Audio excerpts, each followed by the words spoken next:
Okey, jom kita mulakan dengan tangan. Tangan Belle dari Disney ni memang contoh klasik. Dibina daripada bentuk yang ringkas, elegan dan feminin. Mudah untuk animator gerakkan. Sebaliknya, Hayao Miyazaki dari Ghibli ni, dia macam obses dengan tangan yang realistik. Beliau guna bayang untuk bagi kedalaman dan selalu lukis jari dalam posisi yang nampak janggal sikit, tapi sangat natural. Hasilnya, ia terasa macam tangan manusia sebenar, bukan tangan kartun. Perbezaan ni jadi lagi ketara bila kita tengok rambut pula. Rambut Belle ialah satu bentuk besar yang ikonik.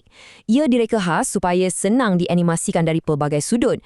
Manakala rambut Kiki dari Ghibli pula, ceritanya adalah tentang tekstur.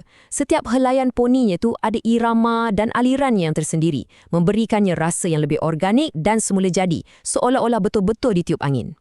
Tapi bagi saya kan, perbezaan paling bijak dan paling menarik sekali terletak pada mata. Mata Disney macam mata Belle dilukis dengan setiap garisan yang jelas. Bentuknya ditakrifkan sepenuhnya. Ghibli pula, mereka buat sesuatu yang lebih halus.